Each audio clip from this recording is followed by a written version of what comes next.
మీ ఎలాంటి వ్యాపార ప్రకటనలకైనా వెంటనే మా ఛానల్ సంప్రదించండి. నమస్తే. ఈరోజు మన స్టూడియోలో ప్రముఖ ఆధ్యాత్మికవేత్త ఆస్ట్రాలజర్ బ్రహ్మశ్రీ సుభాష్ శర్మ గారు మనతో ఉన్నారు. గురువుగారితో మాట్లాడేద్దాం. నమస్కారం గురుగారు. శ్రీమాత్రేనండి. గురుగారు, నవంబర్ మాసం విశేషంగా కన్యా రాశి వారి పరిస్థితి ఏ విధంగా ఉంటుంది? పాజిటివ్గా ఉంటుందో, నెగిటివ్గా ఉంటుందో, వీళ్ళు ఎలాంటి జాగ్రత్తలు తీసుకోవాలి మాసం? తప్పకుండా తెలియజేస్తానని ముందుగా ప్రేక్షకులందరికీ శ్రీమాత్రే నమః, శ్రీ గురుభ్యో నమః. నమో దేవ్యై మహాదేవ్యై శివాయై సతతం నమః. నమ ప్రకృత్యై భద్రాయై నిహతాం ప్రణతాస్మిత. కన్యారాశి. ఈ కన్యారాశి జాతకులు మహజ్జాతకులు అని చెప్పుకోవచ్చు. పట్టిందల్లా బంగారం అవుతుంది అని చెప్పుకోవచ్చు. కన్యారాశిలో జన్మించినటువంటి వారు నిరాశ నిస్పృహలకు ఎక్కువగా లోనవుతూ ఉంటారు. అంటే డిప్రెషన్లోకి ఎక్కువగా వెళ్ళేటటువంటి స్వభావం కలిగినటువంటి వారు. అలాగే వీళ్ళకి ఏంటి అంటే కనుక ఆలోచన శక్తి అనేటటువంటిది విపరీతంగా ఉంటుంది, కానీ దాన్ని సరిగ్గా యూటిలైజ్ చేసుకోలేనటువంటి వ్యక్తులు అని చెప్పుకోవచ్చు. అలాగే వీళ్ళకు సహనం ఓపిక చాలా ఎక్కువ అని చెప్పుకోవచ్చు. ఏదైనా పనులు చేసినా కూడా 1కి 10 సార్లు ఆలోచన చేస్తూ ఉంటారు.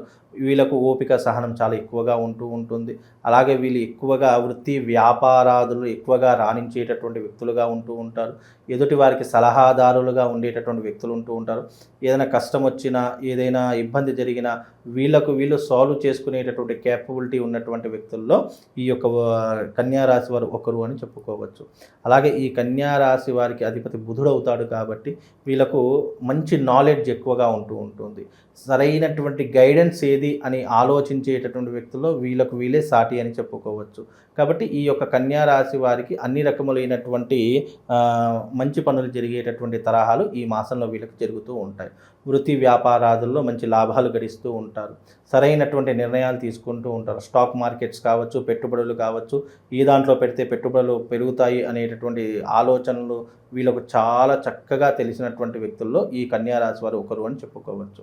వీళ్ళకు వృత్తి వ్యాపారాదుల్లో మంచి లాభాలు గడించడంతో పాటు బిజినెస్ని కాస్త పెంచుకోవాలి, ఎక్స్పాండ్ చేయాలి అనేటటువంటి ఆలోచన తరహాలో కూడా ఎక్కువగా ఉంటారు. బ్రాంచెస్ని పెట్టాలి, వీళ్ళకు మంచి 10 మందికి సహాయం చేసేటటువంటి అవకాశాలు ఏర్పరచుకోవాలి, అందులో డబ్బులు సంపాదించుకోవాలి అనేటటువంటి కమర్షియల్ మైండ్స్తో పాటు కాస్త సహాయం చేసేటటువంటి గుణం కలిగినటువంటి వారిలో ఈ కన్యారాశి వారు ఒకరు అని చెప్పుకోవచ్చు.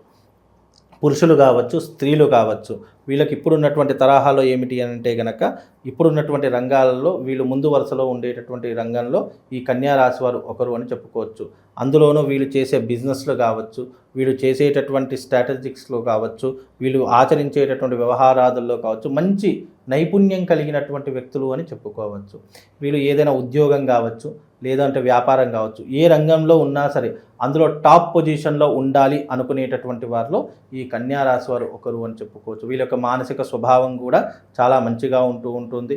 ఎదుటి వారికి సహాయం చేసేటటువంటి గుణం ఎక్కువగా ఉంటుంది. 10 మంది వీళ్ళ గురించి ఏమనుకుంటున్నారు అనేటువంటి పట్టించుకోకుండా వీళ్ళ పని వీళ్ళు చేసుకుంటూ వెళ్ళిపోయేటటువంటి తరహా మైండ్ సెట్ ఉన్నటువంటి వ్యక్తుల్లో ఈ కన్యారాశి వారు ఒకరు అని చెప్పుకోవచ్చు. సమాజంలో పేరు ప్రఖ్యాత పరిస్థితి ఏంటి వీళ్ళకి ప్రత్యేకంగా? సమాజంలో పేరు ప్రఖ్యాతలకు ఏమాత్రం లోటు ఉండదండి. వీళ్ళకు ఈ కన్యారాశి వారికి మంచి సత్ఫలితాలే ఉంటాయని చెప్పుకోవచ్చు. వీళ్ళకు ఉన్నటువంటి తరహాలో వివాహం కానటువంటి వారికి వివాహం జరిగేటటువంటి అవకాశాలు ఏర్పడుతూ ఉంటాయి. ఉద్యోగం లేనటువంటి వారికి ఉద్యోగ అవకాశాలు వస్తూ ఉంటాయి. విదేశీ ప్రయాణం వెళదాము, అక్కడ మంచిగా రాణిద్దాము, అక్కడ లేదా చక్కనైనటువంటి జీవితాన్ని అనుభవిద్దాము, వ్యాపారం చేసుకుందామా లేదా ఉద్యోగం చేసుకుందామా అనే ఆలోచనలతో విదేశాలకు వెళ్ళేటటువంటి వ్యవహారం కూడా వీళ్ళ జాతకంలో ఇప్పుడున్నటువంటి పరిస్థితులు ఏర్పడుతుంది. ఓకే. సో ప్రస్తుత కాలం ఏ విధంగా నడుస్తుంది వీళ్ళకి కన్యారాశి వారికి? కన్యారాశి వారికి ప్రస్తుత కాలం అనేటటువంటి చాలా అద్భుతంగా నడుస్తూ ఉంటుంది. అందులో పెద్ద చెప్పుకోదగ్గటువంటి ఇబ్బందులు అయితే ఏమీ కనిపించడం లేదు. కాకపోతే కుటుంబ పరంగా కొన్ని ఇబ్బందులు, చికాకులు, అలాగే కుటుంబ సమస్యలు అనేటటువంటివి తలెత్తేటటువంటి అవకాశం ఉంటుంది. అవి కొద్దిగా చక్కదిద్దుకునేటటువంటి పరిస్థితులు ఏర్పరచుకుంటే అన్ని రకాలుగా బాగుంటూ ఉంటుంది. మరీ ముఖ్యంగా వీళ్ళకి ఉన్నటువంటి ఆర్థిక పరమైనటువంటి ఇబ్బందులలో కనుక చూసుకుంటే కష్టపడతారు, డబ్బును సంపాదిస్తారు, కానీ కొంత ఏమిటి అనంటే కనుక అనవసరమైనటువంటి వృధా ఖర్చులు ఎక్కువగా జరుగుతూ ఉంటాయి. అంటే వీళ్ళకి ఏంటి అనంటే కనుక ఎందుకోసం ఖర్చు పెడుతున్నారో అర్థం కాదు ఒక్కొక్కసారి. అది ఖర్చు పెట్టిన తర్వాత ఆలోచిస్తూ ఉంటారు. ఏదైనా కొన్ని సందర్భాల్లో అయిపోయిన తర్వాత ఆలోచిస్తారు. మ్యాక్సిమం వీళ్ళకి ఏంటంటే జరిగే ముందే ఆలోచిస్తారు. కానీ కొన్ని సందర్భాల్లో తెలియకుండా గోచార ఫలితాలు ఏదైనా ఇబ్బంది ఉన్నప్పుడు కావచ్చు, లేదా మానసిక పరిస్థితులు కావచ్చు, ఆలోచనలు విపరీతంగా ఉండేటటువంటి విధానాలు కావచ్చు, అలాంటి తరహా వచ్చినప్పుడు వీళ్ళు తొందరపాటు నిర్ణయాలు కావచ్చు, డబ్బులు అధికంగా ఖర్చు చేయడం కావచ్చు, ఇలాంటివి ఎక్కువగా చేస్తూ ఉంటారు. మ్యాక్సిమం వీళ్ళకు ఏదైనా ఆలోచన అనేటటువంటిది ఎలా ఉంటుందంటే, ఇది చేస్తే ఇది ఎక్కడి వరకు వెళుతుందని ముందుగానే అంచనా వేసుకుంటారు. కానీ అంచనా మిస్ఫైర్ అయినప్పుడు కొన్నిసార్లు ఇలాంటివి ఎక్కువగా అంటే డబ్బులు అధికంగా ఖర్చు చేయడము, కోపం ఆవేశంకి ఎక్కువగా రావడము, ఏం చేస్తున్నామో అర్థం కాకపోవడం వీళ్ళ జీవితంలో మైనస్లు అని చెప్పుకోవచ్చు. కాబట్టి కొన్ని తరహాలో వీళ్ళకి కొన్ని ఇబ్బందులు అనేటటువంటివి కూడా ఏర్పడుతూ ఉంటాయి. అలాంటివి కొద్దిగా జాగ్రత్తగా మీరు పరిశీలించుకోవడం చాలా ఉత్తమమైనటువంటి పని. ఇక విశేషంగా మరి ఎలాంటి పరిహారాలు చేసుకుంటే బాగుంటుంది ఈ మాసం ప్రత్యేకంగా? ఈ మాసంలో కనుక ఏదైనా పరిహారాలు చేసుకోవాలి అని అనుకుంటే కన్యా రాశి వారు తప్పకుండా సుబ్రహ్మణ్య స్వామి ఆరాధన చేసుకునే ప్రయత్నం చేయండి.